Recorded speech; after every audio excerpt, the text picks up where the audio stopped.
Üçüncü oturumumuz astronot Paolo Nespoli'nin katılımlarıyla devam ediyor. Paolo Nespoli, yüksek lisans derecesini 1989 yılında New York Politeknik Üniversitesi Uçak ve Uzay Bilimleri Bölümünden almıştır.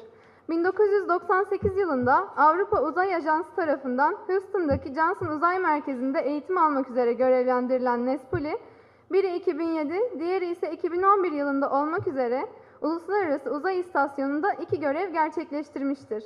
Astronot 2011 yılında 6 ay boyunca Uluslararası Uzay İstasyonu'nda kalmıştır. Sayın Paolo Nespoli'yi konuşmasını yapmak üzere sahneye davet ediyorum.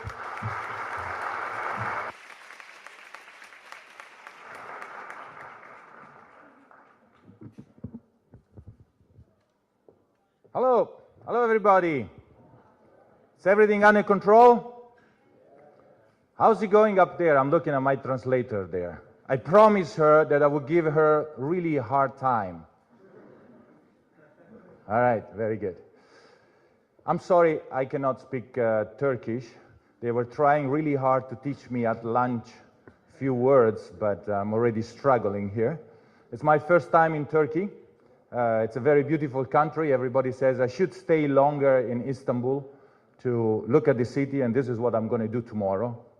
But today, we're going to talk about human space flight and you know, my personal experience and a little bit like this. I was told we have until 6 o'clock, right? Yes, no problem. He says no problem. Okay. Okay. Let's see. I would start this presentation with a question, and I promise there will not be too many questions. It's not going to be a classroom with a lot of slides. This is the only one with a lot of bullets. But I think it's very important because a lot of people ask me, well, you know, going to space is costly, costs a lot of money. It's kind of dangerous. We don't know why. Why do we go to space? Why do we put all these resources in going into space? And I'm going to throw this question at you, and I want to hear your possible answers. Why do we go to space? Oh, okay. To explore, okay. Same answer. It's human nature to discover, yes. Anybody else up there? Yes? For? Adrenaline. For adrenaline. Wow, okay. Wow. I like women. For experimentation. For experimentation, okay. For searching life. For searching the UFOs.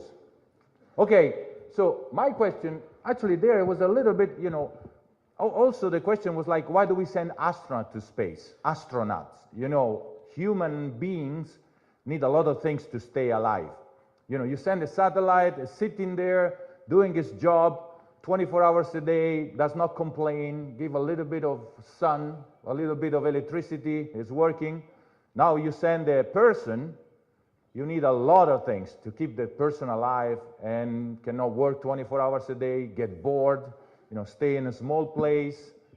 So my answer to this question is that we do send astronauts in space because there we find things that are not available on Earth. Otherwise, it doesn't make any sense to send somebody up there if we find the same things that there are here, right? It's like you go on vacation, I guess, sometimes. You go in a place that is exactly like Istanbul. And it would be stupid if you go around the world and you find exactly the same place as you have at home. Then you stay home. You go to somewhere else. No? So we go to space because there are at least two things that are not available anywhere in the world. First of all is microgravity, is lack of gravity.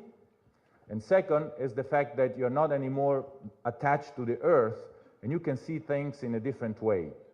And we will see all of these things, we will see them later in detail. Now, when you are in this condition, we can, first of all, do scientific research that you cannot do on Earth. Imagine right here, right now, there will be few little ants, and I want, as a scientist, to measure those ants, to look at them, to see how they behave. And imagine that with the ants, there is an elephant. There will be right here a huge elephant moving around like this. So how do you think I'm going to look at those little ants with this elephant bouncing around, hitting me, stomping on them? I cannot. So the first thing I should do is to take away the elephant, then I can look at the little ants. And this is what happens in space. You take away gravity, which is a huge elephant, and then you can look at little things that are important are there, but you cannot really simply see them. That's the reason there. The second thing, which is actually the most important, and it was really interesting that the first two people mentioned it, is explore. Exploration means knowledge. And exploration and knowledge is something that we have as human beings as part of our nature. We cannot not explore. Have you never seen a little kid? I have a 5-year-old daughter, and if I put her in a room, I have to tell her, Sophia, please don't touch anything, don't jump anything, don't open things. And she's like, for about 15 seconds. And then all over the place, bang, oops, sorry. This is what kids do. They explore, they look at what is around. They even do stupid things. Have you never done anything stupid that you were not supposed to do and you did anyhow, anyway, and you got nothing? Well, this is strangely enough, this is one of the very important mechanisms that allow us to discover. Because if we would only do things that make sense, we would not discover a lot of stuff. No, we need to do stupid things.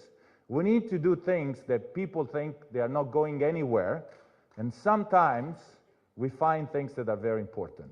So explore, do scientific research, look around, and there's a lot of things you can explore. Now, when a nation tries to do something that is impossible or very difficult, like going to space, what happens there is that there are a lot of returns that have little to do with space, but that are very important for nations. For example, there is a return on technology, in economics, industrial, education, politics, even politics. You have returns even at political level when you go in space. And all of this, it's already enough to justify the expenses to go in space. Okay, closing this parenthesis, now we go a little bit more into the other part, which is less theoretical, except for Mr. Dante Alighieri. He was a writer, a poet, a philosopher that was in Italy. He was the first one that wrote in the Italian language. Up to then, they were speaking some kind of Latin. And he wrote a book called The Divine Comedy, and there is a piece in there that is quoted all the time, and he says, "We were not born to live like brutes, but to follow virtue and knowledge," meaning we are condemned to follow knowledge. We cannot do anything about it. And this is what we are doing today. So, where are we here? Where are we? On the moon? Thought we were in Istanbul. Funny. Yes. There, they were on the moon. These pictures was taken in the 70s, at the beginning of the 70s, when the Americans started going to the moon with a little car, a little Jeep. You know, they were going around with this Jeep. I was a little kid at that time. This is me. And I was looking, you know, and they were looking, the people were asking me, "So, Paolo, what do you want to do when you grow up?" I want to be an astronaut. I want to go to the moon and drive on the Jeep and see what's going on there if I try to spin around. This is what I would tell people. And people would look at me and say, "Good, study. You will really go far." because you know, I was from a little town, 6,000 people, in north of Milan, near the mountains, in Italy. At that time, there were no Italian astronauts, no European astronauts, only Americans and Russian maybe were flying to the moon, very few, very selected. And telling people you want to be an astronaut, it means it's not possible. This is what people were supposed to tell me. It's not possible. Stop dreaming. But hey, I was a little kid. I did not know better. And that was my dream. Obviously, life is not so simple. I always say that life is like a trip, you know, a voyage, a trip, a journey. I'm looking at my translator up there. She's still alive. Can we turn off a little bit of lights here because they are kind of... Let's lower the lights a little bit. Okay, so in purpose, this is what I think represents life. Life is a kind of a forest. They tell you when you grow up and you study, you are on this side of the forest, they tell you, well, you know, your task is to actually start this journey, go into the forest, and get out the other way. In the other way, you will find paradise. You will find, you know, money. You will find happiness. You will find work. You will find a family. You will find anything you want. But this is a difficult journey, and there is no path. It's not that there is a free way there. It's no path. You need to take your courage. You need to go. You need to start going. Some people never go, always stay this way. Some other people start really fast. Okay, I'm going, bang, against the first tree. They fall down and they never get up. Some other people go in there, and after the first or the second tree, they start going this way, and they never get out of the forest. You know, this is life. You don't know what is going to happen in the future. And this is what the way I would feel, you know, my life when I was about 16, 17, at the end of high school. I was kind of very, it looked really dark, really, I don't know what I want to do. So I started university, engineering, but it didn't really go very well. It was not good. After a few months, I stopped for a little bit, thinking I need to really understand what I want to do when I grow up. And immediately, the Italian army sent me the card for military service. We had at that time, do you have military service, obligatory military service here in Turkey? Yeah, in Italy at that time there was military service, not anymore, but at that time, yeah, so I got the military service 1 year, and I decided, okay, I want to do something out of it. I want to be a paratrooper. I want to jump out of aircraft and see what it feels. So I went down to the military, paratrooper military school, started doing weird stuff, and sure enough, I ended up liking it. You know, it was a different life. It was very full of adrenaline, right? Yeah, full of adrenaline. It was a lot of things. I decided to stay. I enlisted. I became a warrant officer. And then I started working with the special forces. So it was a little bit interesting, explosive, all weird stuff. And 6 years later, I was sent to Lebanon with a multinational peacekeeping force, and I was there for a year and a half. Very, very strong experience. And when I came back from there, somebody on the ship that was taking us back from Lebanon, somebody asked me, you see me where I am? Here, this is me. So Paolo, what do you want to do when you grow up? And I was like, hey, I'm already grown up. I'm 26. I'm an officer of the army. I'm a special forces and I can kick your butt if you don't stop bugging me. But this person was very persistent. I said, yeah, you are having fun, all of this. But really, what do you want to do? And I tried to kind of get away from it because I didn't know what to answer. And then eventually, after I could not get away anymore, I said, listen, I wanted to be an astronaut when I was a kid. This is what I want to do. But hey, life, you know, I'm 26.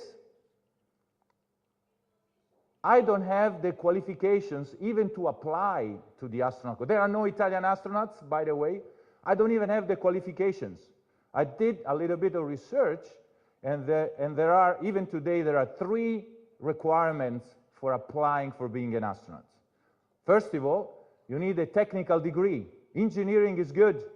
Medicine, physics, mathematics, geology, anything that is technical. We don't have yet philosopher, we don't have politicians, we don't have journalists. Sorry for the journalists here.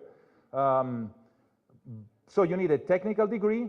Second, you need to speak English at a very good level, not at school level, a very good level. Of course, I studied French.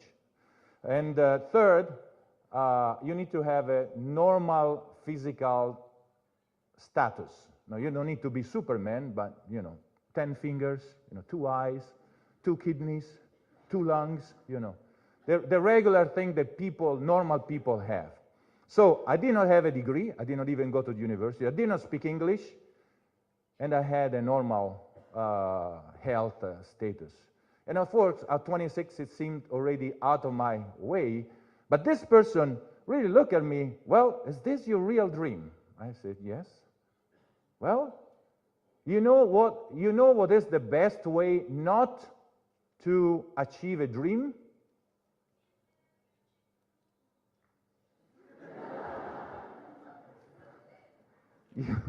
You know what is the best way not to achieve a dream? Is not to try. So if you don't even try, if you already decide by yourself that you're not going anywhere, that you don't have any chance, that you cannot, it's too difficult, it's too complicated, blah, blah, blah, blah, blah, blah, blah, then you're already lost, you already stopped, you lose already. And this person really pushed me, really push, until I said, okay, let me think about it. And then I thought a little bit, and since I was young, I was kind of crazy. I was kind of, I think I decided to leave the army. I had a profession, I was an officer, I was in special forces, I was blah, blah, blah. And I said, okay, I'm leaving the army because I want to become an astronaut. And when I told the people there in the army, they looked at me like, huh? Are you out of your mind or something? Some bomb exploded too close to you and damaged your brain? I mean, there's no way you can do something like this. I said, let me try. So I quit the army, went to England, a couple of months to learn a little bit, at least how to pronounce my name in English. And then with that, enrolled in a university in the United States because, smart, I said, I need a degree, I need to speak English. If I go to the United States, I will get both at the same time. Yes. Maybe instead of taking 15 years, it will take only 5 or 6. The forest was still a forest. It was still kind of, I was still in this side of the forest. My dream was still far away. But it looked a little bit bluish, not dark as before. At least I had the will to start this trip. And so I went to the university there. I did a Bachelor of Science in Aerospace Engineering, a Master of Science in Aeronautics and Astronautics. It was not simple at all. It was very difficult. But hey, things are not simple. It took several years.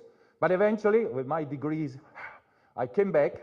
And as soon as I came back, I was very fortunate because the Italian Space Agency was looking for the first Italian astronaut.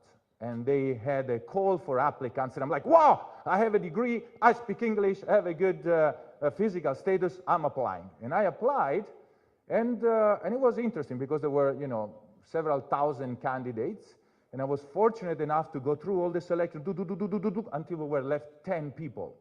Wow. And then they sent us all the way to San Francisco to be interviewed by a committee, scientists, NASA, blah, blah, blah, very interesting. And eventually came back to Italy, and a few days later I got a telegram. I'm looking at the telegram, I open up this telegram and it says, sorry, you're not selected. Damn it.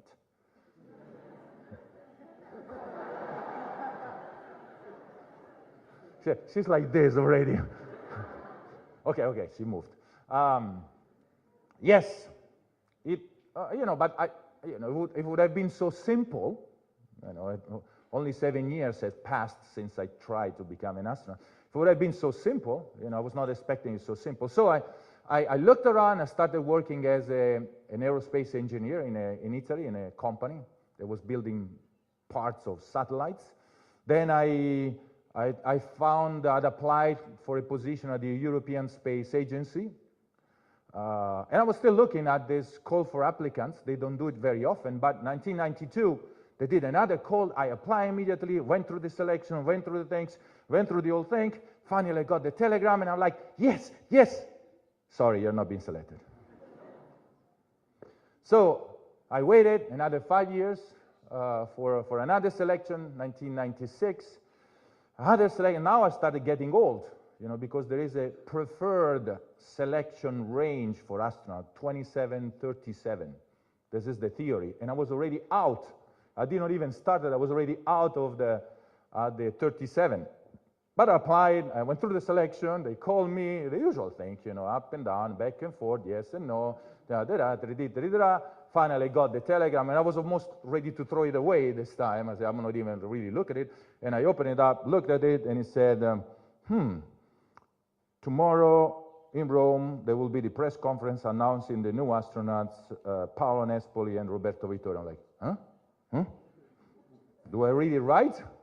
Do I understand I need to go to Rome? Or what? It was not really, it was written a little bit cryptic, so I had to call them, hey, am I selected or not? Because I don't understand here. So they told me, yes, show up, you idiot, show up, you're selected.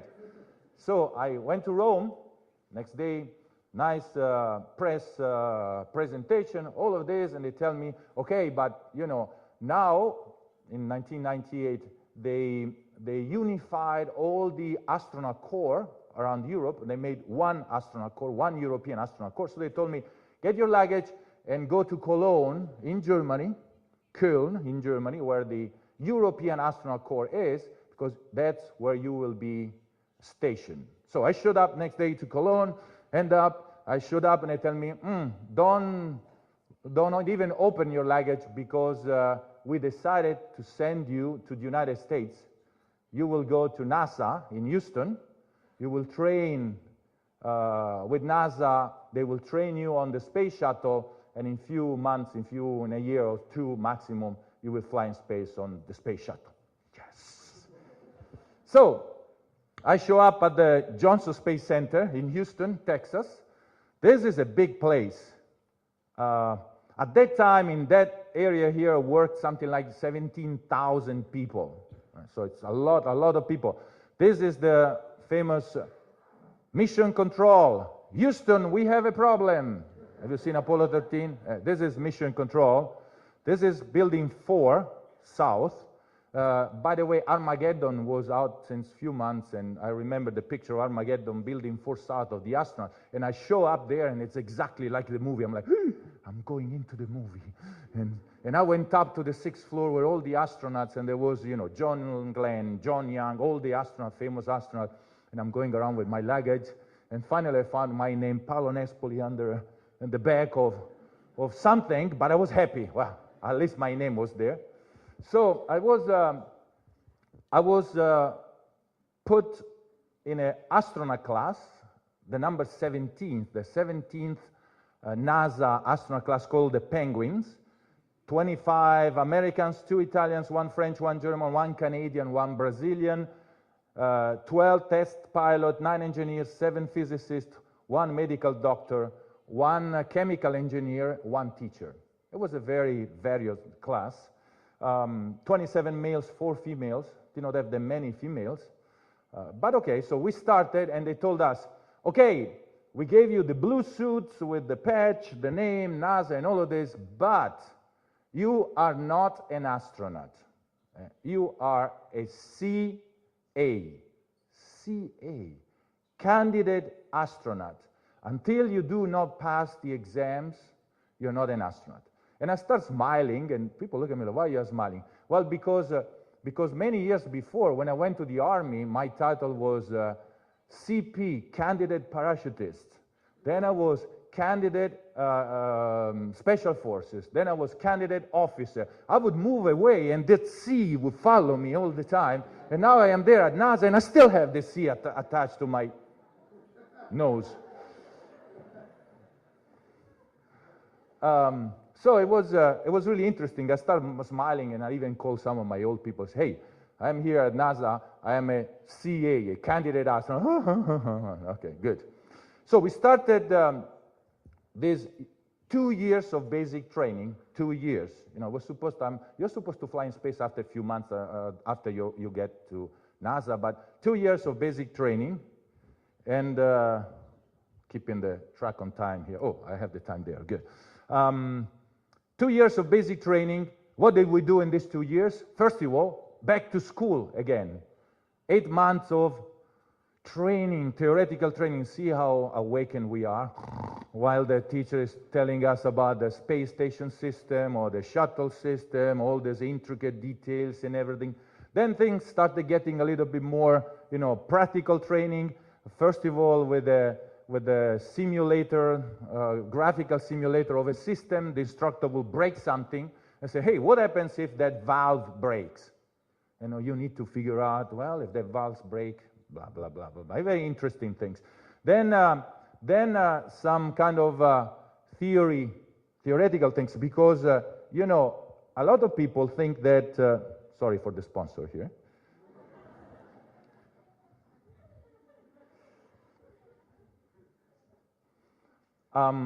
Where are we? A lot of people think that astronauts are super genius, superhero, super something. In fact, I always say that astronaut, the real perfect astronaut, is a normal person that can do almost anything at 360 degrees. What does that mean? It means that if you are an industrial engineer and you are in space, you're not supposed only to build things. You're supposed to do something else. You know, you're supposed to fix the toilet when it breaks, or to move the robotic arms, or to intervene from a medical point of view if somebody gets sick. So you need to be able to do everything. Yeah, you need to be able to take something and fix something broken. You know, some of us are like, I don't touch that thing. You know, the screwdriver is not for me. You know, so or you need to, for example, you are an engineer and you still need to be able to take blood from somebody and then, you know, break it down and analyze it and things like this. So you need to really learn a lot of other things. Also, we had some very interesting discussions like the one you're having now. That seems like playful things, but obviously, not obviously, hopefully it's going to give you something. You know who this guy here in the middle is? That guy's name is Neil Armstrong. And he came to our class and gave us a presentation. And it was a really honor, you know, to have Neil Armstrong. Once in a presentation, I had a little guy. I know who Neil Armstrong is. It's the one that played the trumpets. That's another Armstrong, by the way. This one is the one that, you know, went to the moon, the first human being to walk on the moon. So he was there and was talking to us. Very, very interesting. But then we did also field trips, geological field trips. We did survival training.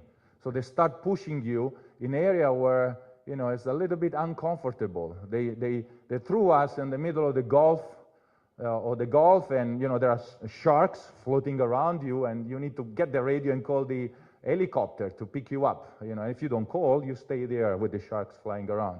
Or we did survival training in the forests, where they threw us with almost nothing, essentially for a week.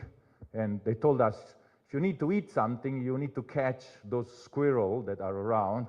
And of course, the squirrel was doing meh, meh, meh, meh to us. So we ate nothing. She's standing now. Okay. Flight training. NASA has a fleet of these jet trainers, which are supersonic trainers. So they slap you on the back of this. They said, okay, it's your training. It's your flight. It's your plane. Whoa! And now you're flying with this thing.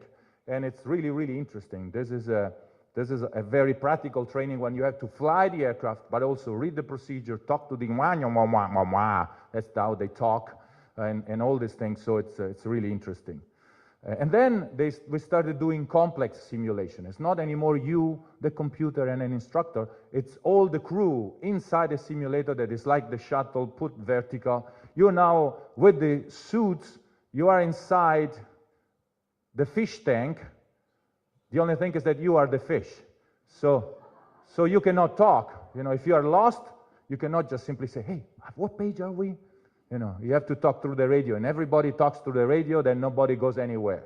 So you need to really understand discipline, how to work together, what to be, be careful on what you're doing. So it was really interesting. It was the end of 2000, and at that time, NASA was building the International Space Station. This is a picture that I took from the International Space Station. At that time, there was nothing. It was just a couple of pieces, and they told us, you, class number 17, are the lucky one. You will be the one that will build the space station. We will start assigning you now. In a month or two, you will be assigned to go up. It will take 35 shuttle missions, 35, to go up and bring one piece at a time. And space station, this is another picture of a space station, a few data about the space station. It's not that far away from Earth. It's only 400 kilometers. By the way, if anybody asks me, how was it on the moon? I did not go to the moon. Is that clear? I did not go to the moon. I went to the International Space Station, only 400 kilometers, but outside the atmosphere. It's outside the atmosphere, so it can orbit around the Earth and not fall down. And the orbital speed is 28,000 kilometers per hour, which is about 8 kilometers per second. Now think of being inside a car and driving at 8 kilometers per second. It's kind of fast. The only problem that in space you're not driving straight, you're actually falling. The spacecraft is falling, you are falling, everything is falling, but it falls, at that speed it falls, so that fall, it's exactly equal to how much the Earth is round, so it never touches the Earth, it keeps going. You fall, and fall around the Earth, never touching. How does it feel if you are inside there? Never happened to you that, you know, you are walking or something, and there is a stair, and you are not thinking, and you put your foot, and it's like, whoa! Never happened to you? And you're like, oh! Then you stand up, and you say, wow, whoa! Yes, on the space station it's like this, whoa! The only thing that it lasts 6 months. So, whoa! You keep going that way, and that's how it feels, and you need to learn to cope with this thing. Because it's not simple, you know, but that's how it feels. Volume is not that big. It's like 100 square meters apartment, so small, relatively small. All the pieces where we live are about 10 meters long, 5 meters in diameter. Inside is like a corridor, 2 meters by 2, like a train, and that's what it is, a train, then an airlock, then another wagon, and then an airlock, and things like this. So that's how station it is. So they told us, this was 2000, we will assign you in a few months, no problem, you are qualified, ready to go. Very good. 6 years later, the telephone rings in my office. It took only 6 years. Yes? This is the head of the astronaut office. Can you come to my office? Damn it, what did I do this time? Get to the office, sit down. I have a good news and a bad news. Can I have the good news first? The good news is that we have assigned you to a space flight. Yes, finally, these few months that lasted 6 years, finally we go in space. And it says, your mission will be, or you will be part of the crew of STS-120. STS stands for Shuttle Transportation System. Shuttle mission number 120. A mission, he said, very complicated. The most complicated that was designed for the space shuttle is a mission to build the space station. Two very important tasks. First of all, to bring up a module. You will have one piece of the space station inside the cargo bay. You need to dock to the station, grab the module, attach it to the station. And second, you need to move a group of solar panel, which is even more complicated, and I will show it to you later. But this move of solar panel requires 4 spacewalks, requires very timely, precise activity, and it's very complicated and very dangerous. So you will need to train for 1.5 years with the other crew members for this mission, and then you will fly in space. And I said, see, yeah, but what is the bad news? It says, well, we train you to do spacewalks, but sorry, you're not going to do a spacewalk. We have given the priority to the American astronaut. You will be the director of the spacewalks. You will be inside the shuttle directing the people, which is more responsibility. It's more complex than going outside, but the glory get the people. The glory, the people who go outside get the glory, and you get all the responsibility. But they told me, the boss told me, go in space, show us what you can do, behave well, and when you come back, we will give you a reward. We will assign you to another space flight very quickly. We'll not make you wait all this time. Very quickly with a spacewalk as a premium. But first, show us what you do. So I said, okay, I will take this challenge. So this is STS-120, 7 astronauts, 6 Americans, and 1 Italian. Why? Why is laughing? Who was the commander here out of those 7? Who was the commander? What do you think? What? Me? Well, me, I could not have been the commander because by definition, the shuttle, being an American spacecraft, has to be commanded by an American. So it's one of those 6, not me. I cannot be a commander, not even if I want. So out of those 6, who can be the commander? The woman. The woman, yes, right? Who said yes? The woman, yeah, yes. Well, the blonde or the black? The blonde? The black? Okay, what do you think are the characteristics that NASA uses to assign the commanders of the shuttle? You know, the gender, male or female? The color of the hair, blonde or black? The color of the skin? Discipline? Military rank? Experience? Well, yeah, it's not military rank, because NASA is a civilian organization. Some of these people have a military rank, but it's nothing to do with what they do at NASA. So their military life is out of the NASA environment. It's more qualifications, experience, and attitude. And NASA selects between the astronauts some that are pilots and some that are commanders. And for this mission, the commander was actually Pamela Melroy, blonde woman, and, by the way, was an exception, because there have been only 2 space shuttle flights out of 134 that had female commander. So it's not the rule, it's not normal, I mean, statistically speaking. But in that case, she was the commander, meaning that anybody can be the commander. It's a question of qualification, it's a question of things. Not easy, but it can be. So they told us, so you are now all together as a crew, but we need to really make sure that you guys know each other. Because, yeah, I knew some of the people, George and Wheels, were on my astronaut class, but not the other guys. So I worked with them a little bit, and they say, no, this is a complex mission.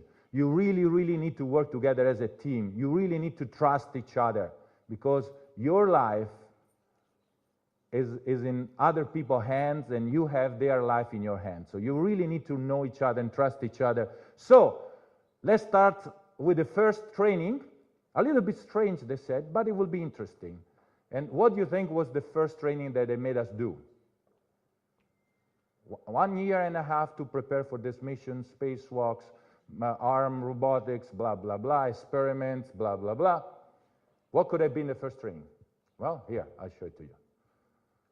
They took us, they put us in a plane, 6-hour flight, and they took us to Alaska. Then they brought us with a boat, 4 hours in the middle of nowhere. They dropped us off in a little island, and it was summer, by the way, as you can see. They dropped us off in a little island, 6 kayaks, and they told us, we will come and pick you up in 12 days, 150 kilometers away, in another island which is 150 kilometers away. Ciao, good luck. And of course, there are not that many people here, actually 0, only us. But there are plenty of bears. And you really, really need to be careful, because those are aggressive. So here we started this 12 days mission to get all together in the other part of the island, in an environment that was really unfamiliar to all of us. None of us was able to kayak, they don't know what it meant. You know, you need to find a place where to land, you need to find water, you need to be careful of bears. You have a little bit of food inside the kayak, but if you fall into the water, you get wet, you stay wet for 15 days, and it's not that good, that nice. If you lose something, it's lost. It's not that you say, I'm going to go and buy something at the shop. You know, if you don't cook, you don't eat. If you don't sleep, or you don't build your tent, you don't sleep. So it's a very, very interesting situation where people start getting, some of us start getting aggressive. You know, one guy says a little joke, and you're like, ah! Sorry, I did not mean it like that, but you know, you are so. Or some other people just, you know, go in a little corner, I'm not playing anymore. I don't know, I don't talk to anybody. You know? And both of this, you know, the aggression or this other thing are not good. You need to work in a team, and that was really, really interesting. So we stayed those 12 days. We did not kill each other. Close, but no cigar. Came back to Houston and started working really hard for this mission. Now we were on the simulator. There is a huge pool in Houston where we started training for the spacewalks, robotics arm with the arm, virtual reality laboratory, the simulator on the shuttle. Very careful, you know, even the simple things, you need to learn always to do it in team. You need to have a team, because you can always make a mistake, even for simple things. Look, this is George, the pilot, needs to move one of the switches, and I am the flight engineer with the procedure, telling him what to do, and the commander is looking at us, making sure that we do the right things. So and then you have Houston that listen what you're doing. So because any of these things is potentially dangerous. So eventually, we were finally ready to go. Now, a lot of people ask me, wow, you were ready to go on a space shuttle. I think, were you scared? You know, it must be scary. Well, if you think about it, it should be scary, because, you know, the space shuttle, it's a vehicle that is going to go in space. It contains the equivalent of energy of a mini atomic bomb that it's about to explode. You are sitting on the atomic bomb. If it explodes in a controlled way, it will discharge the energy towards the center of the Earth, and the result is that you are actually thrown in space. You don't go slowly, you're actually thrown in space.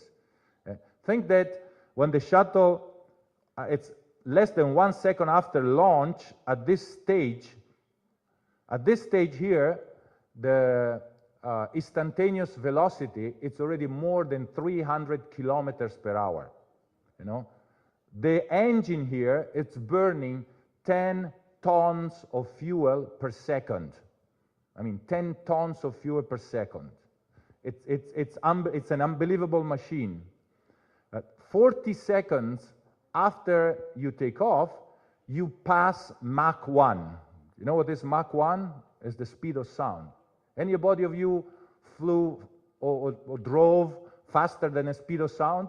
1,200 kilometers per hour? There are some people, it's not that normal, but Mach 1, it's a lot. We pass Mach 1 after 40 seconds.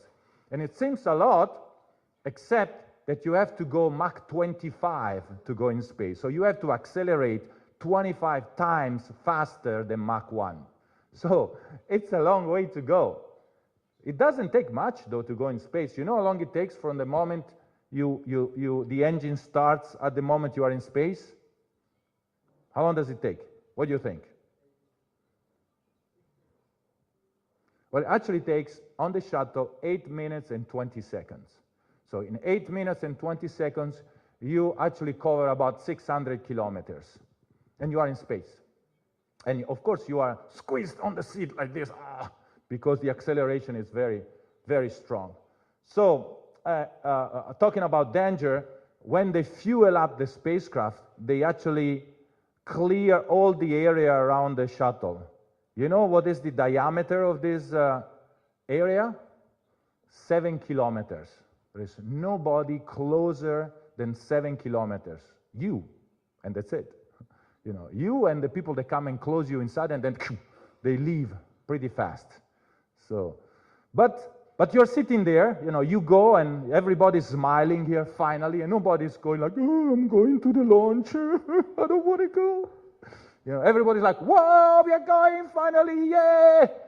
Finally it's finished this 10 years of training where the instructors are always trying to kill you, and you are trying not to be killed, and, you know, and sometimes you get killed in simulation, in training. Finally, this is true. You know, it happened to one of my colleagues 2 months before training, before launch.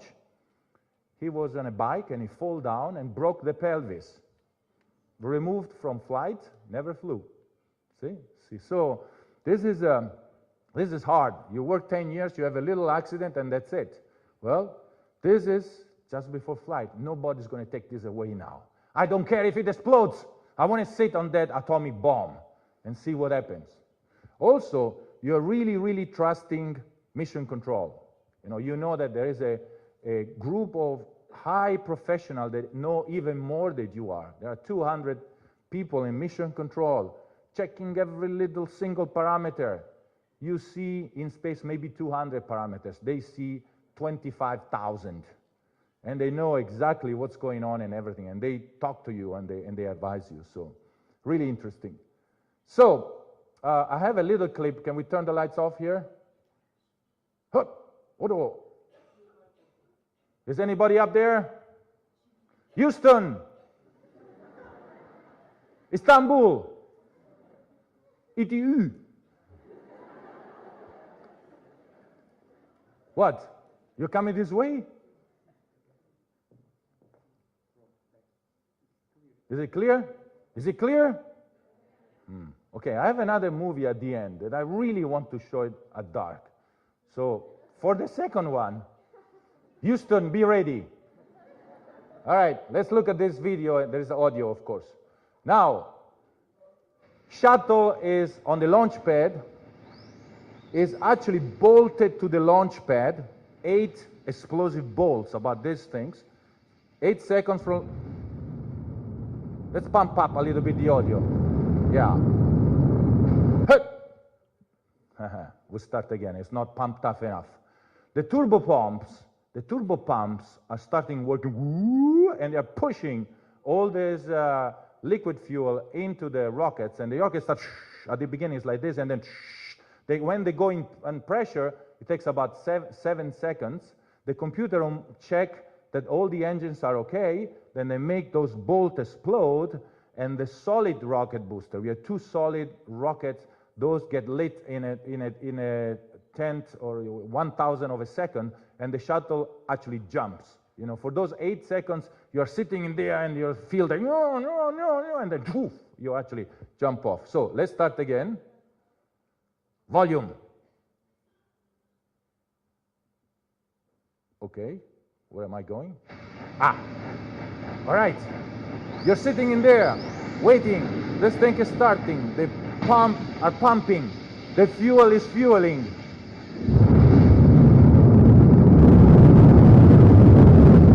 Everything is in order. Boom. Shuttle jumped. This is slow speed. But 1 second after launch, you're clearing the tower, 300 kilometers per hour already. You're squeezed in your seat, can barely read the instruments. The shuttle turns around looking for the orbit of the space station and then start pushing really hard. You go up straight at this point. This buffet here is when you pass Mach 1, but again, you need to go Mach 25, so you barely started. 2.5 minutes later, the solid rocket booster finish. They actually get discharged. They come back to the ocean, picked up and used again. And you inside the shuttle continue for another 6 minutes, pushing, pushing, pushing, pushing, pushing. And then eventually 8 minutes and 20 seconds you are in space. This is the tank with the fuel. There is nothing there anymore. So the shuttle turns to point the antenna to the satellites. There are explosive bolts here. This explosive bolt detaches the shuttle. This goes back to Earth and gets destroyed. And the shuttle keeps going, looking for the space station. It has 44 little engines all over the shuttle. You will see some of them here in a second. Here. Okay, you don't hear anything because it's space. Only on the movie you hear. So I'll make it, but don't hear anything in space actually. Yeah? And here we go to the space station. Now the shuttle missions are really, really, really fast. They are really planned minute by minute. You go up, you start working really hard, you don't care, you don't feel well, you don't care, you need to work. So we barely took a picture, went to bed. It was an interesting thing. You know, this was my first experience of space flight. You know, Pamela and George took the floor and they told me, "Oh, you can sleep on the wall." Thank you, I said. I thought, sleep on the wall? I never slept on the wall in my life, you know. Okay, I gave it a try, and actually I found out that it's exactly the same. In space, it doesn't really matter. You know, there were people sleeping on the ceiling, on the wall, everywhere, because the shuttle is very small. This picture looks big. Well, that area, it's about this much, you know. And we were 7 in there, so you can think where people were. I had somebody sleeping up here, 2 people there, 1 in the back. Now, sleeping in microgravity, when there is no more gravity, is really, really interesting, because now we are floating. And so we are used to sleep laying on a mattress, depending, you know, somebody lays on the stomach, somebody lays on the other position. But if you're not in your position, it's even difficult to fall asleep. While in space, you cannot have your position because there is no gravity. So you're already floating. So NASA, they looked at this because some people said it's very difficult to sleep. So they invented some tricks. You know, you see this kind of belts, you know, they kind of, you tie them up, try to push you against the wall or whatever it is. Then, if you look at Pam, do you see here? She has something in her head. That's a pillow. You know, the problem there is that the head is not resting against anywhere, and if you put a pillow, it will float away. So they actually made a hat with a pillow. You put the hat on, and the pillow stays on your back, you know. And it's not that you are leaning on the pillow, it's just the pillow there. But, you know, that helps in tricking the brain. In tricking the brain and try to make you sleep, you know, try to make you feel like you're on Earth. But you're not on Earth. So this is the space station as it was when we got there. And I told you that we had 2 tasks. One, to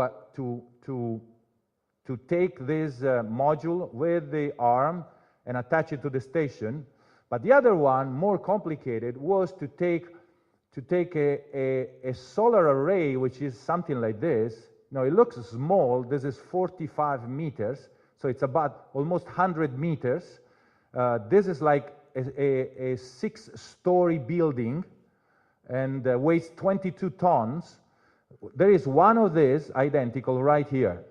You know, this was at the beginning when there was not this part.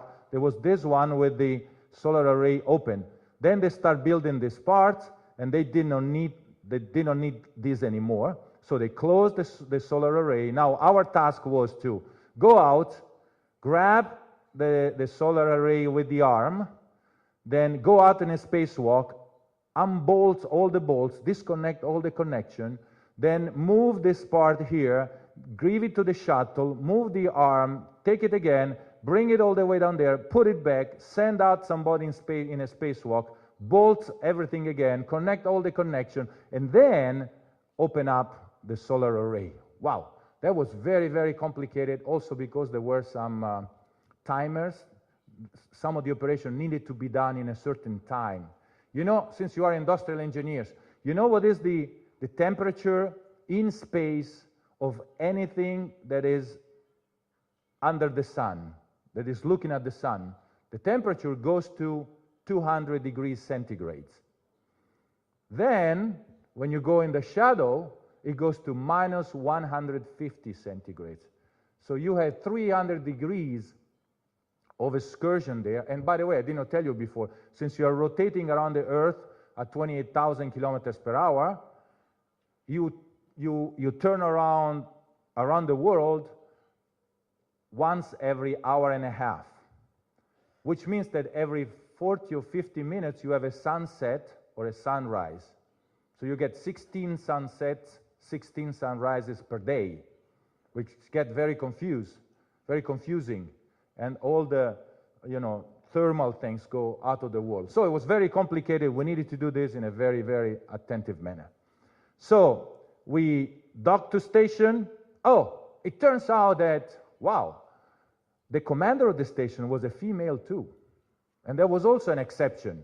But look at this, 2 commanders of 2 spacecraft in space that joined together for the first time.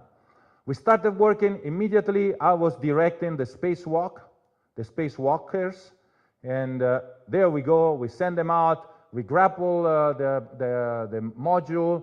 This is 5 or 6 days worth of work.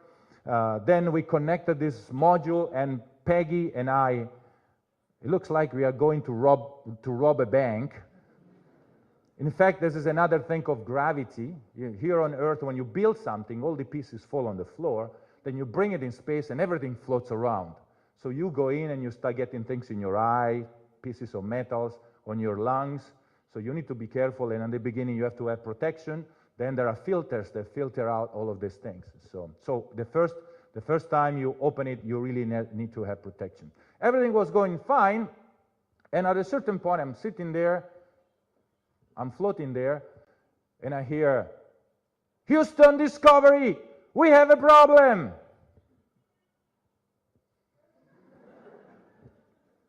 And I thought, oh, that was a joke, somebody's joking. Because we joked sometimes during training. That was a joke. But I understood that from Pam. Pamela was not usually joking, and the voice was kind of pretty hard. It was a serious problem. So we had already moved everything, did the spacewalk, and they were deploying the solar array when suddenly one of those started breaking apart. And he was like, "Whoa!" So they stopped pulling it apart, and it was there half broken, or a quarter broken. And Houston said, whoa, stand by. They came back and said, "This is a serious problem. First of all, we may lose power because of this. Second, if it really opens all the way, it can actually block the corridor for the space shuttle. Then you cannot get out of the space station. Then you're sitting there. Then in 15 days, the oxygen finishes. And then you're dead." So it was kind of problematic situation. And of course, if you have seen the movie Apollo 13, Houston, they started discussing, they started planning, they started things. They told us, okay, we extend the mission 1 day because we need to think about this one. And then they came back and said, "Hey, we have a solution, a little bit crazy, but it's a solution.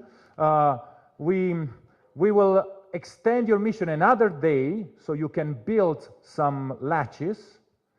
And then we will send out somebody in a spacewalk and attach those latches up there so that, if there are latches, then this thing is not going to rip all the way through."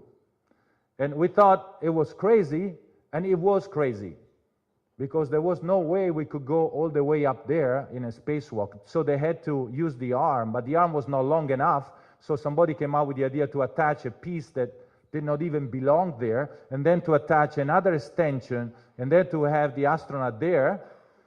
And then it was a problem because the solar array is under power, so they gave him a little stick. Do you see a stick here? So in case he gets, it touches the solar array, it doesn't get electrocuted. So it was really, really a difficult thing. The arm would barely get there, so it was a complicated thing. There were some moments in which he actually felt the solar array was going against him, so he had to move in the back. So it was a really interesting thing, but eventually we managed to do the whole thing, completed the mission, and that's it. So we did all of this, finished the thing, and it was time to leave. Said hello to Peggy, she stayed, and we left. Another picture of goodbye, and this is them taking a picture of us going away without the module that we left on the station.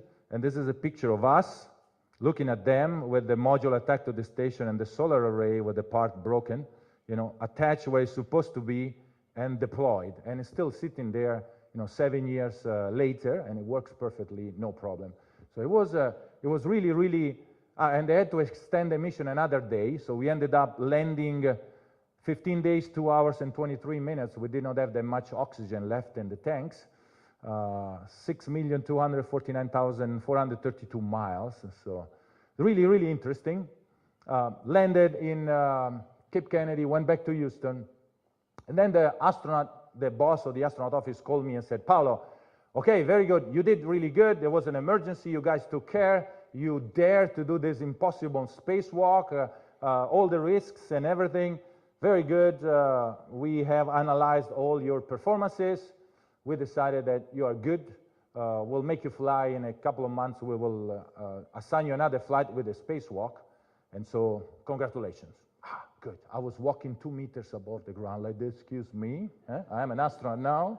Huh? I'm going to be assigned another flight. Huh? What do you think? Yes.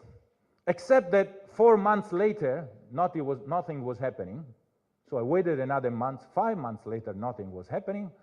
So I kind of went to the office and said, excuse me, you said 2 months is 5, and not that I'm under pressure, but, and the head of the astronaut office told me, yep, we have a problem.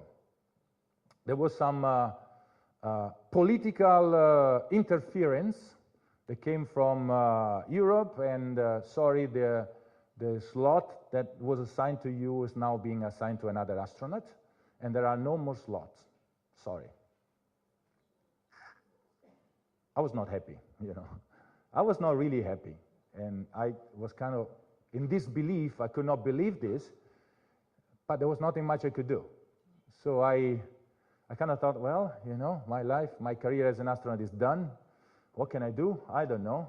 So I went back to the office kind of like this and didn't know what to do. I kept working there and, you know, thinking something may happen. I heard maybe something was happening, but it was complicated, it was difficult, maybe yes, maybe not.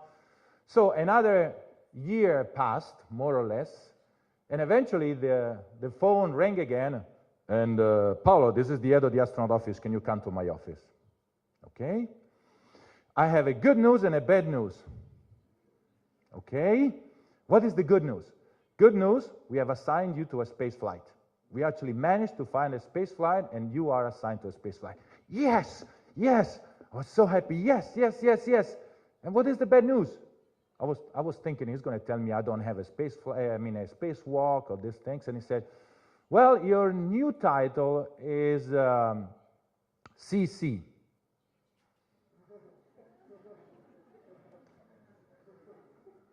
CC. I think the first C, I know what it means. Candidate. But C, the second C, commander? Candidate commander? That cannot be. I know that I cannot be a commander. I'm not American. They changed the rule or something? You know, well, I cannot be the commander of the shuttle. I'm not qualified. You know what? And so I looked at him very puzzled and said, yeah, okay, I understand the candidate, but what is the other C? He says, well, we don't have any more slot on the space shuttle. So there was a long international discussion. We have assigned you not to a short duration flight on the shuttle 15 days. We have assigned you to a long duration flight on the space station, 6 months. And sorry, it's with the Russians. So get your luggage, go to Russia. You have to learn Russian. You have to qualify on the Russian vehicle. It's going to take only 3 years. And you are a candidate cosmonaut. Cosmonaut. Congratulations. Thank you. I didn't know if to fall down the seats or stand up, be happy or cry. I was not sure because I never thought about flying 6 months in space. Are you out of your mind? You man, already 15 days, it's long. 6 months, and then I have to learn Russian, and then I have to learn a new spacecraft. Well, but again, I had no much choice. So I took my luggage, went to Moscow at the Gagarin Cosmonaut Training Center.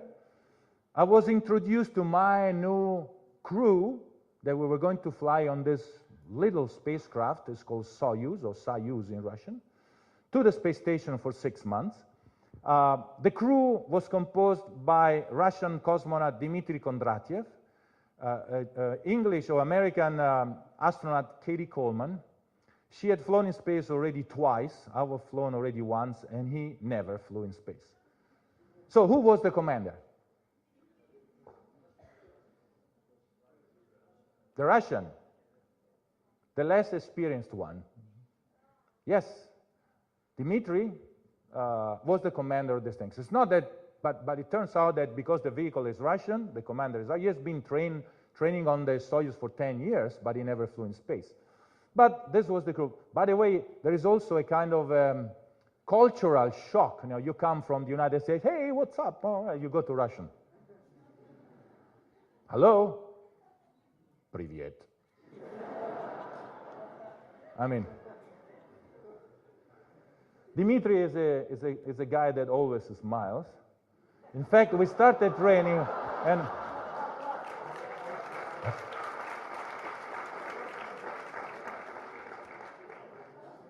this is in this photo, he was trying to hypnotize the photographer, by the way.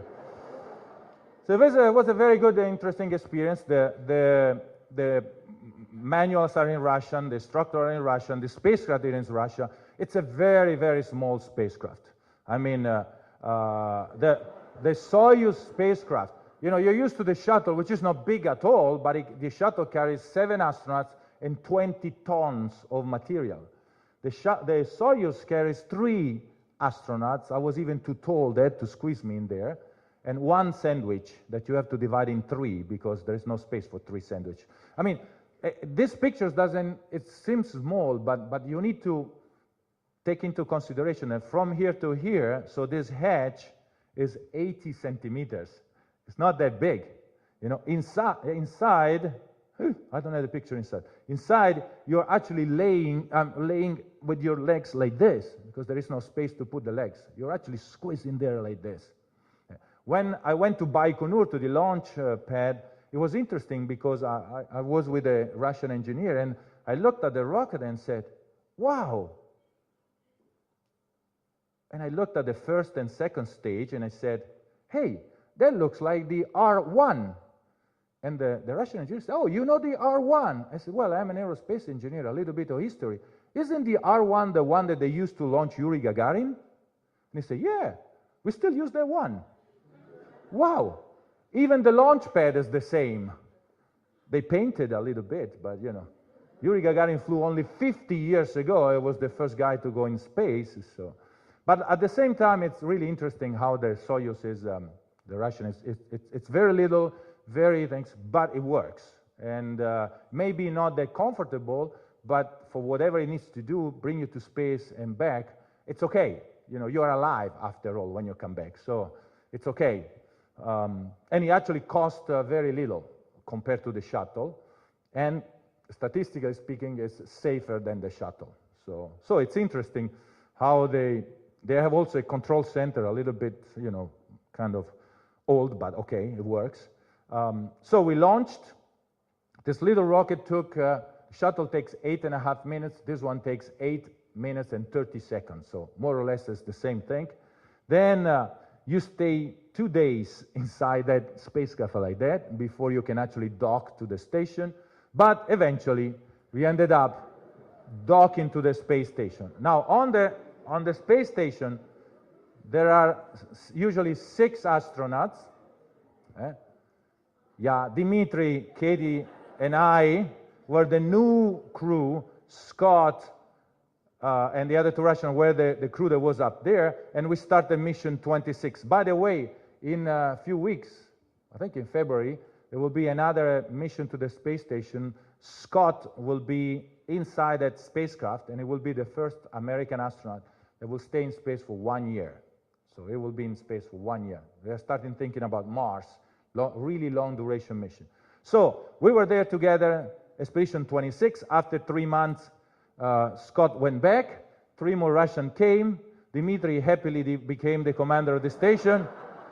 Mission number 27, and that was good. Now, here you are in space. You know, the long duration mission are drastically different than the short duration mission. Short duration, you go there, you finished. You don't sleep, you don't eat, well, it doesn't matter. Here, this is different. Now, you're there for a long time. You better get used to space. You better start thinking you are not anymore an earthling.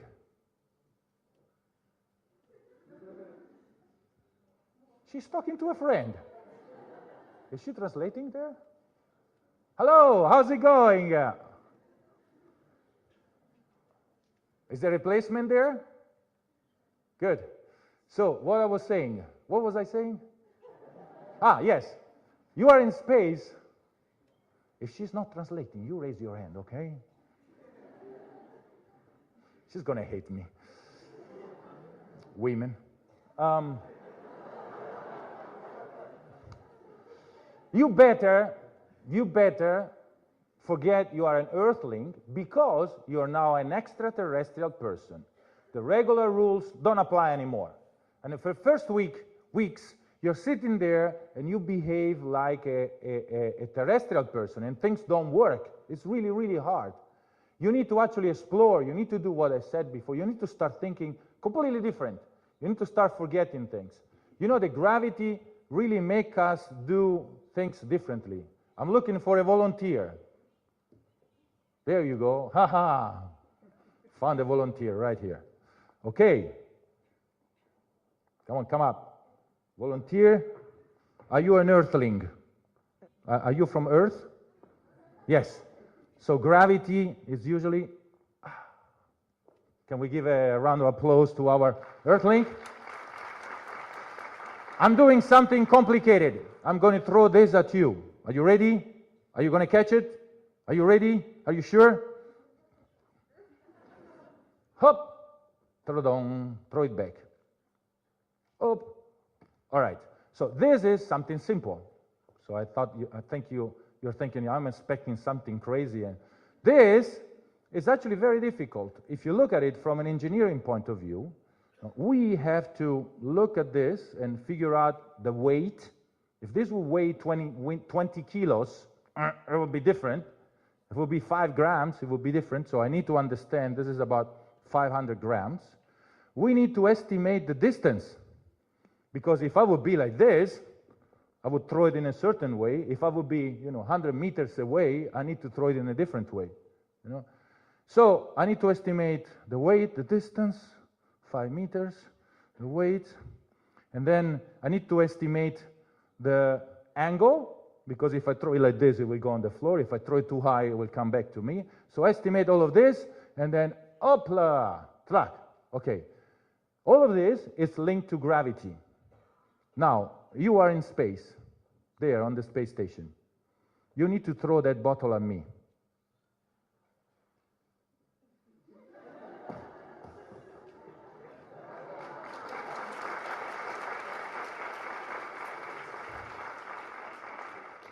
Thank you.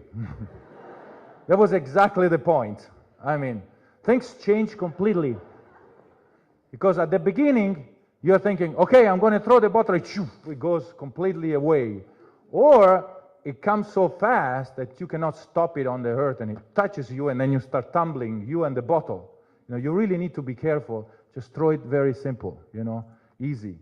And so, for example, another thing that is really crazy is the attitude that you're having. I mean, here, unbelievable or not, how many people are we? 500?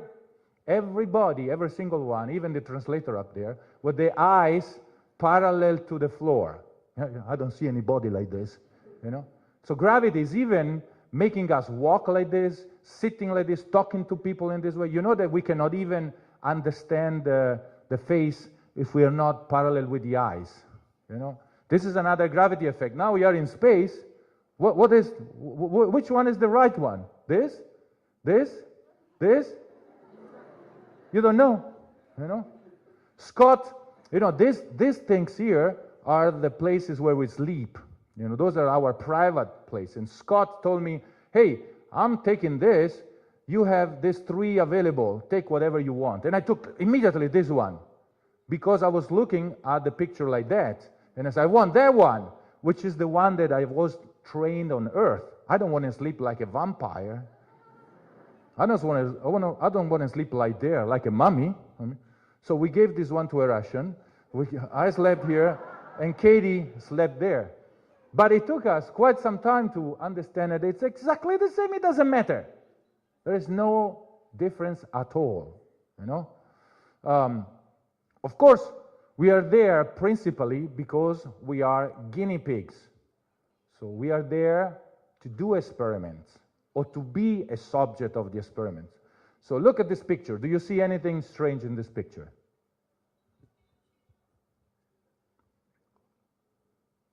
It's late. Okay. Do you see anything strange on this picture? Well, it's upside down. Let's turn it up. But look at the air, floating around like this. Everything is floating. She's actually this position, this kind of Z position with the arms like that. That's exactly the position where the body is relaxing.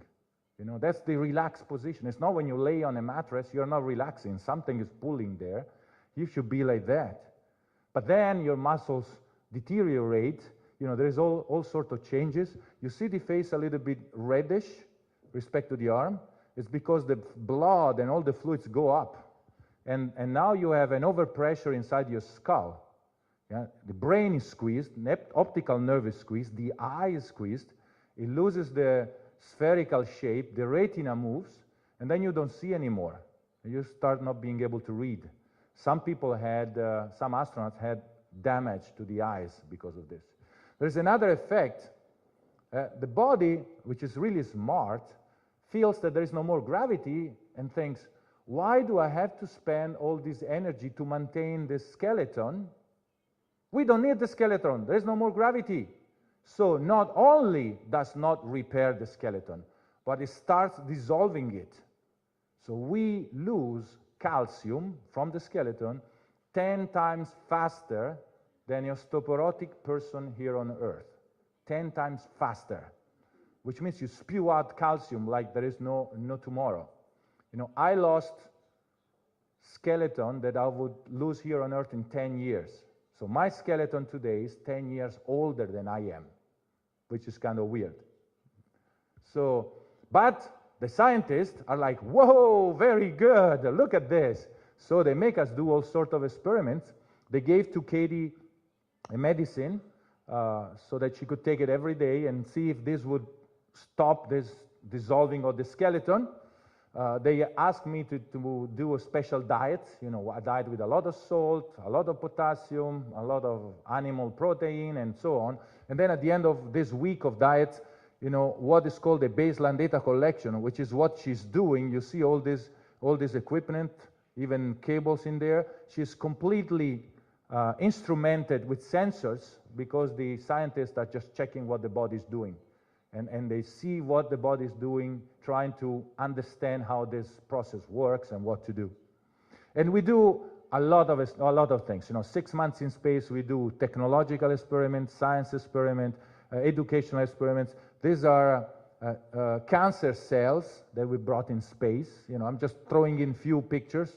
Some experiments with the brain, some experiment with fluids. Now I don't have time because I think that watch is lying. But fluids are really, really interesting in space. They behave completely different. You know, if I would open up this bottle and throw a little bit of water out, what would happen? Oh, the water, it goes down on the floor. But if I'm in space, what happens? Well, something interesting happens, is that the water, you know, becomes a sphere and is self-contained, only in space. You can even, you know, put a gas inside a liquid and it will stay there. Try to do that on Earth, it's impossible. So, and then you can study all of these simple things, but you can see all these little ants that go around and you can understand how they work. This is metallurgy. We have a furnace on board. We melt little pieces of metals and see how these alloys are formed. We grow plants. We study animals. We do a lot of things. We use exercise, which we do 2 hours of physical fitness exercise per day. We use that for educational activity, you know. We do run in space, we do have bicycle, we do exercise, head down, but you know, there is no down or up, so it doesn't really matter. And then, you know, the working time starts about 7:30 in the morning and finishes at around 8:30 in the evening. That's the actual working time. Is actually planned by Houston. You get a plan very precise. You need to do, you know, exercise here, because they have to deconflict those 6 astronauts should be able to work all together without interfering one with the other. But then you have free time between 8:30 in the evening until 6 o'clock in the morning. Actually, until 7:30 in the morning.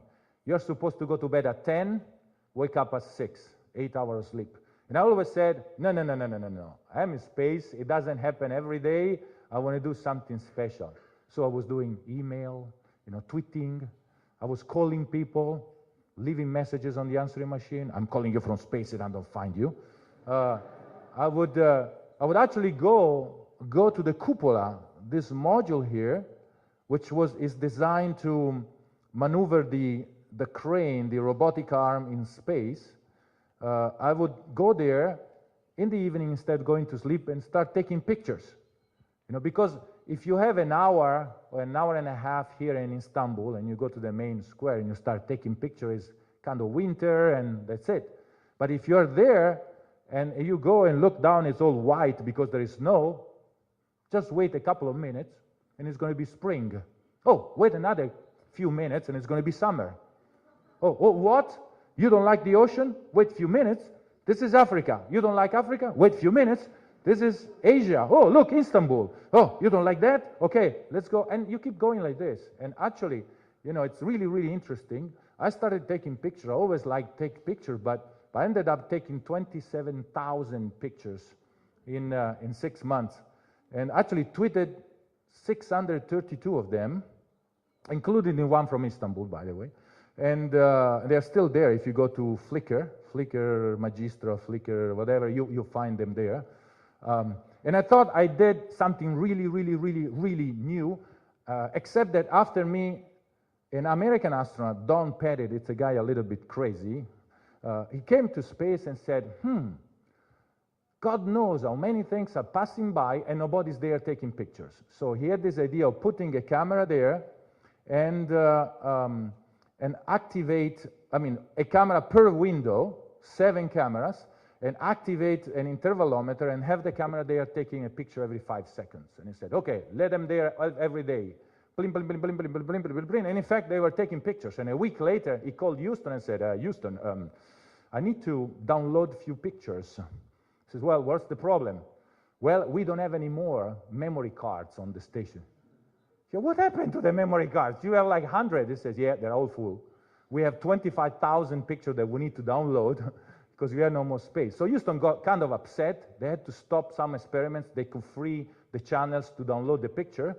They told him to stop, slow down, But then they looked at these pictures and they actually saw something really, really, really interesting. And I want to close this talk now with this video clip, which, by the way, you can find on, if you go to YouTube and you search for ISS, International Space Station, you find video clips similar to this, even better and longer. But these are passes over the Earth. Yeah, I was telling you before that if you go out of the Earth, you can see the Earth in a different way.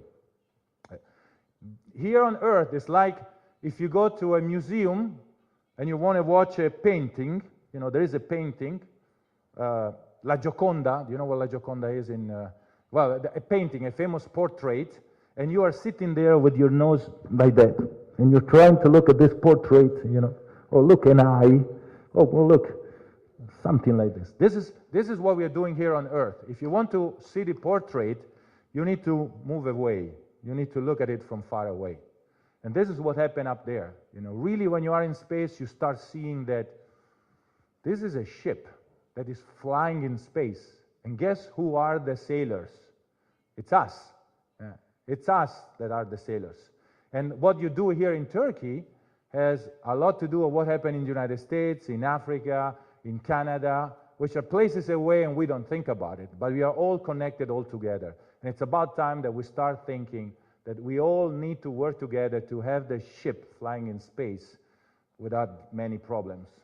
So, Houston, are we able to shut down the lights or not? What's the final answer? All right, we don't have time. I'm going to start with this thing, with this video. It's kind of dark. Should I start? Okay, I'm starting. All right, so you see here, this is night. You actually see the clouds because there is full moon. Because there is the full moon, then you see the clouds. Otherwise, you will see dark or these yellow things, which are cities. A lot of clouds all over the world. This is under here is the atmosphere. If you see these things, those are flashes from thunderstorms. There are thunderstorms all over the Earth. This is from North America to South America. This is Los Angeles, California. And then here, 1,000 kilometers long thunderstorm, all connected. Boom, boom, boom, boom, boom, boom, boom, boom, boom. The next pass, you should recognize something. This is Northern Europe going to South, Paris, Italy, lit up like a Christmas tree. Greece, guess what happens next? Guess what happens next? Israel, Nile River, then the desert of the Saudi Arabia. Look at the next pass. This is an aurora australis over Madagascar. Very strange scene from space. It's unbelievable. And then sometimes you really get really interesting things. This was a thunderstorm, no full moon, barely, you see barely the atmosphere there, some stars, and then suddenly that night, people were working, but while they were working, guess what? A comet passed by. So there was a comet fly by that night. Very nice, the passes during the day. This is a hurricane, and you actually understand the powerfulness of this event. The next one, you should be able to recognize something again. This is Africa, Sahara Desert, no clouds, and then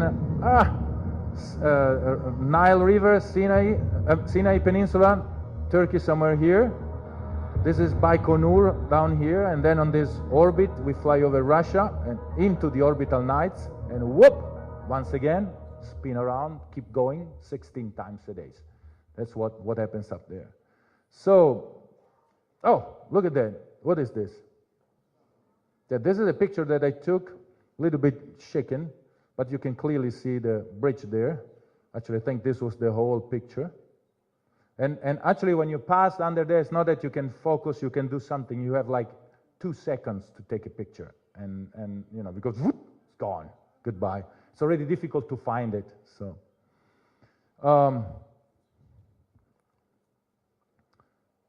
forest. I will jump the forest because otherwise we never go home, and I'm going here. I'm going to close this talk with the last my words, which is a consideration first, and then something that I think you should do.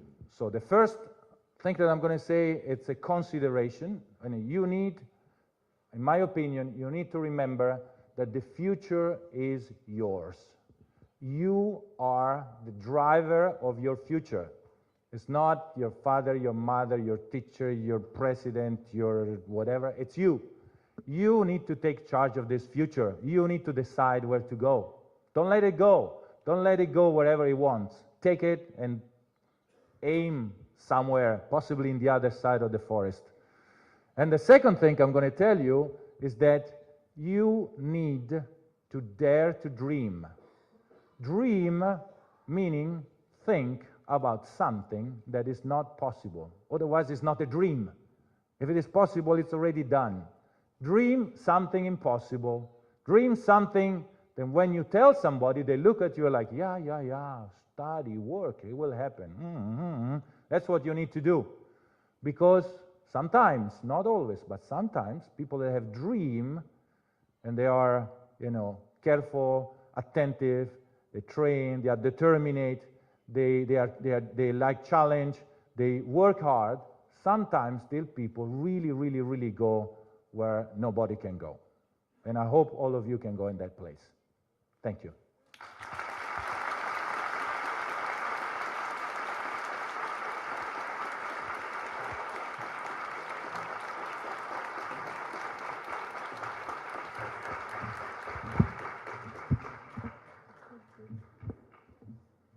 Sayın Paolo Nespoli'ye katılımı için teşekkür ediyoruz. Tema Vakfı tarafından kendisi adına dikilmiş olan fidanın belgesi ve plaketini... Yes, I have another couple of hours. Good. So, we were saying... no.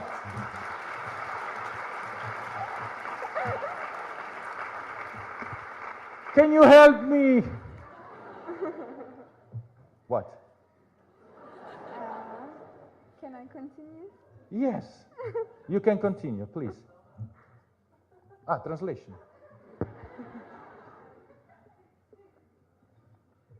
Start over. It's okay.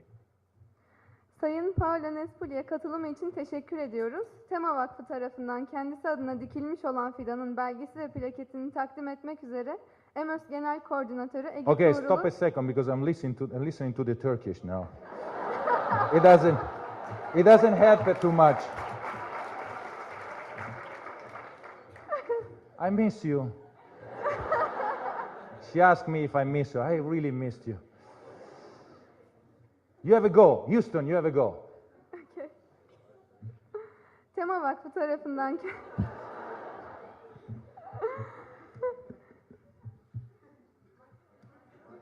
Sayın Paolo Nespoli'ye katılımı için teşekkür ediyoruz. Tema Vakfı tarafından kendisi adına dikilmiş olan fidanın belgesi ve plaketini takdim etmek üzere EMÖS Genel Koordinatörü Ege Tuğrul'u sahneye davet ediyorum.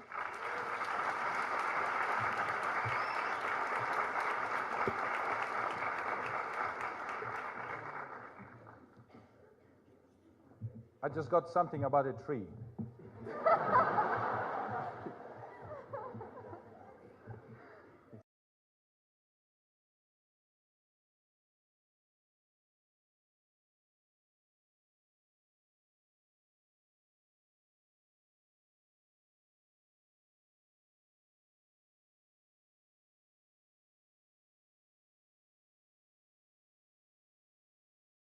Tree. I hope I can go and water it a little bit. It looks glassy, this tree. Thank you. Thank you. Can we take a selfie with the... All right, we're going to take a selfie with you in the back. All right?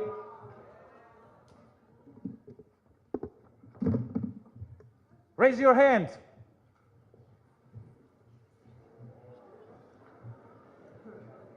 Whoa!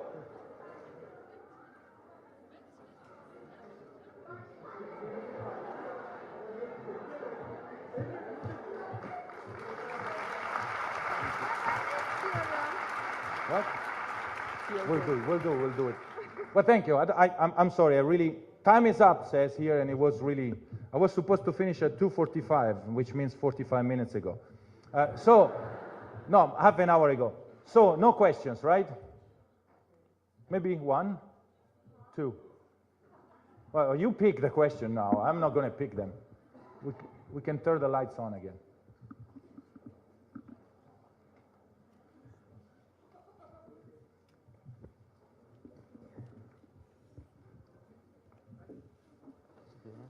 No, I can ask in English. You don't need any translation. Sir, first of all, welcome to Istanbul again, and thank you for your presentation. It was beautiful, really beautiful. And I have two questions, if it's okay. Short, really short. The first thing is, what was the feeling that you passed first time in the space? Not the technical. I know there's no gravity, there's no other forces, G-force, something like that, but what is the feeling in you and when you first time in space? Okay, yes. I mean, I get this question asked all the time. So, how did it feel? How did it feel when you finally went to space? And it's actually strange. I have difficulties in answering this question because you're really concentrated on your work, and you're really overwhelmed with feelings, sensations. You are in space finally, but you're supposed to work. You know, what do I have, another 45 minutes? Okay, I'll make it short. But as soon as we went to space, I had one of the first important tasks, which was to change the communication system so we could talk to Houston. And we could not talk until I changed a few things and connected the microphone. So as soon as I disconnect from the seat, I started floating around, and I'm like, oh, I need to work on this. So I grabbed the instructions, and instructions started saying, get the microphone. Okay, but where is the microphone?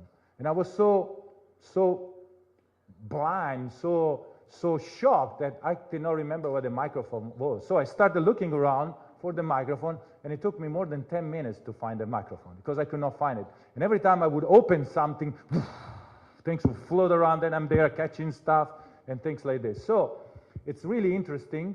Eventually, I put the microphone in, and I called Houston Discovery, check, and they reply, oh, loud and clear. Whew. Thank God. So the bottom line is that it takes a few days after you realize you're in space, after you really start looking at things. And it's actually almost an overwhelming feeling because really your brain is trying to process all of this information.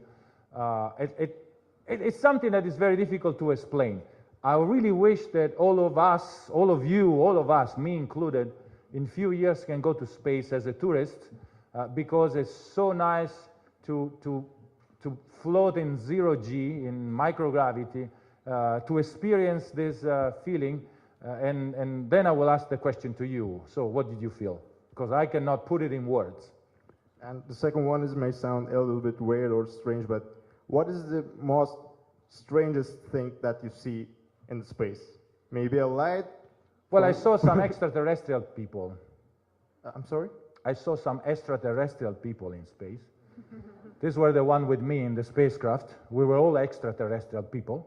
Dimitri, right? Dimitri too. Yeah. Unfortunately, I did not see any other extraterrestrial people except us. You know, I did train myself in case I meet an alien. You know, I'm ready to do the Vulcan sign, but nothing. I mean, there was not really anything really strange. You know, there's some things that were nice. I mean, I was astonished from what you can see up there. I was astonished sometimes you start doing things, experimenting, and really do things weird. But there was nothing. It's actually unbelievable. You go to space and you're working, and it's nice, pleasant work, but actually you are actually working up there. So I don't want to take anything out of the poem of the feelings, but this is it. So who's in charge here of selecting the people, the person, the person? What?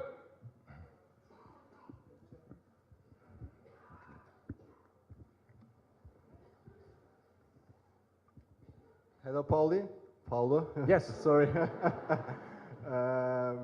I'm also an aeronautics engineer, and we have also common points with you.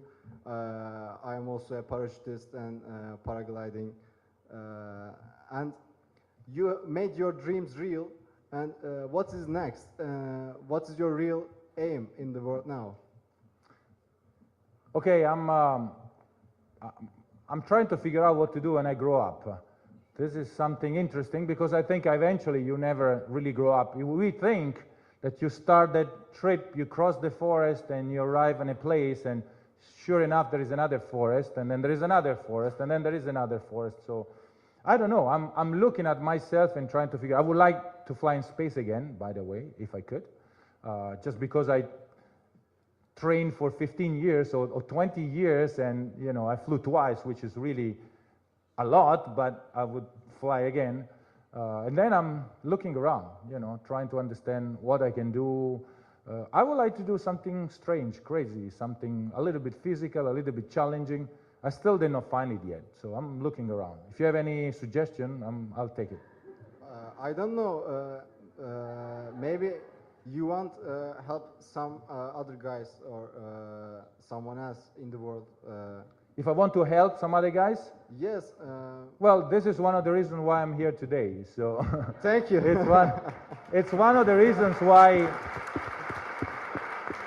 I really do a lot of this conference, but not even to little kids or something like this. And I tell them, I mean, this picture of me, little kid in the middle of nowhere, that, you know, I want to be an astronaut, yeah, right. Well, I'm not a superhero, I'm not a super genius, I'm not anything, I'm just a regular guy that tried and eventually got to do what he wanted to do. And if I did it, it means it's possible. So you and should. you lost your mother when you were in space. It was not my choice, but yes, it happened.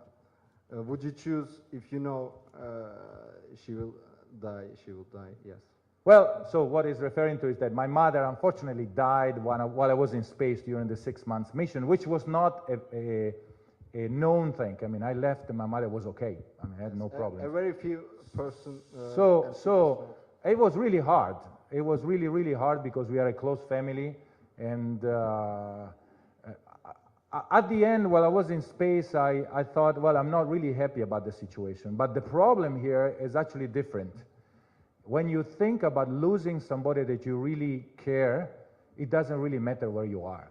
You know, you could be there, you could be, it doesn't matter. You cannot understand why somebody has to die. I mean, life is really strange in certain Human things. is the most important thing on the... Well, but what I'm saying is that at the end, it doesn't really matter. And so I accepted something that I cannot change. And if I would be in space again, I would still go in space. I would say hello or goodbye to my mother differently than what I said, but life is strange. We never know what is going to happen tomorrow. There was a girl there. Let's have at least yes.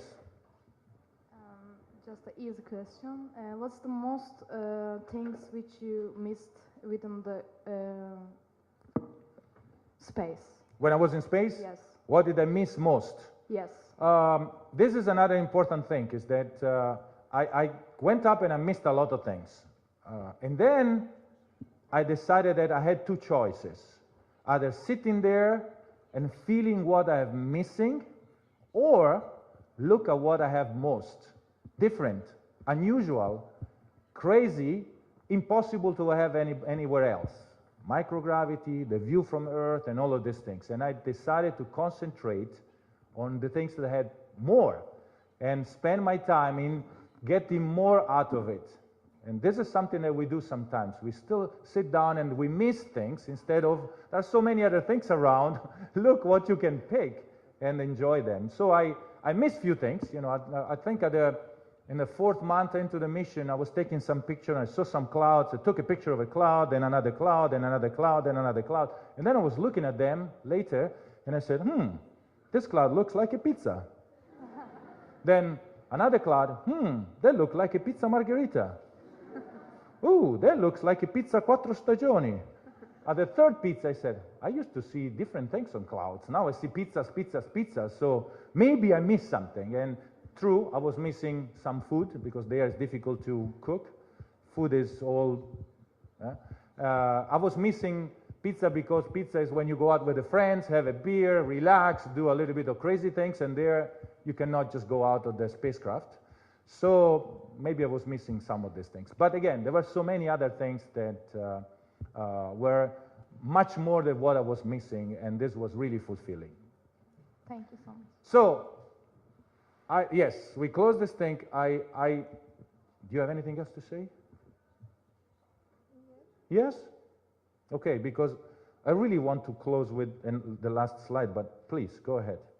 You have to say something? No? Okay, after me. I would like to give you an appointment. What does it mean? A date. Yeah? We are here today, and I would like that you think about what you have seen here today, and you start going, get your dream, and you start working on it. I think it will take you some time to fulfill your dreams. How much time do you need to fulfill your dreams? A lifetime. Well, okay, I will give you 25 years. So, our appointment here is 20 January 2039 at 10:30 in the morning. We'll be sitting here. I will be a little bit old. I will come with a cane, you know, like this. They will take me to the first row, and I want to see some of you sitting up here or standing up here, showing us the pictures from Mars or whatever are your dreams. Show us your pictures, and I want to hear you talking with the same spirit that I'm doing now, and I want to be sitting there with my mouth like this. Okay? It's a deal? All right, good. Thank you.